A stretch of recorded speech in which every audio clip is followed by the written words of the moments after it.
Hello, dear students. Today we will discuss lesson number 6 from prose section, and title is Papachi's Mouth by Arunadati Rai. In this lesson, we are having two main characters. One is Papachi, means grandfather. Second is the Mamachi, grandmother. But these two play contradictory role in this lesson, and their approach is altogether different. Their way of working is different. Their mindset is different. So we see how their different bent of mind have made this story interesting, and we get a lot of lesson from this story. Papachi was an entomologist and had retired as a director in the Department of Entomology.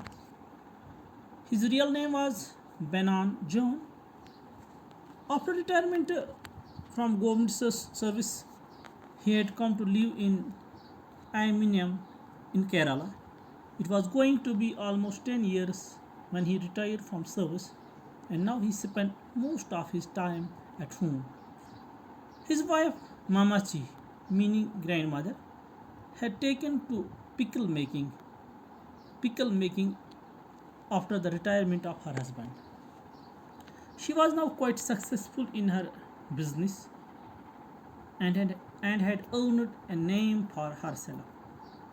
Papachi never gave her any help in her work because he thought it below his dignity to do so.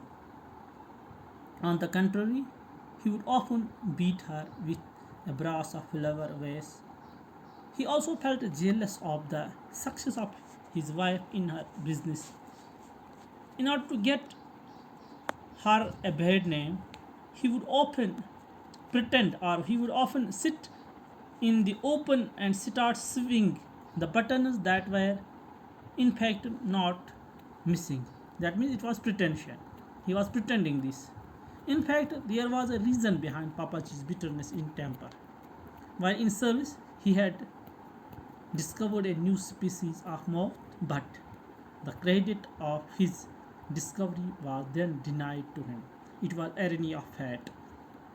And now, when he had retired, the credit of the same discovery was taken by the present acting director, who used to be far junior to Papachi. This life of bitterness after retirement continued for many years.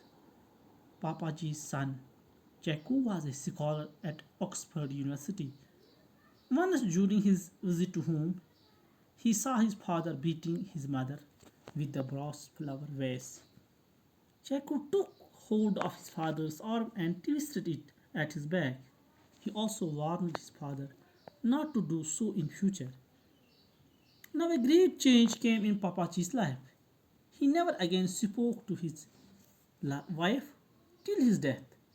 And when he died, Mamachi wept a lot, not because she loved him, but because she was used to living with him. In this story, we see the two main characters. One is Papachi and Mamachi.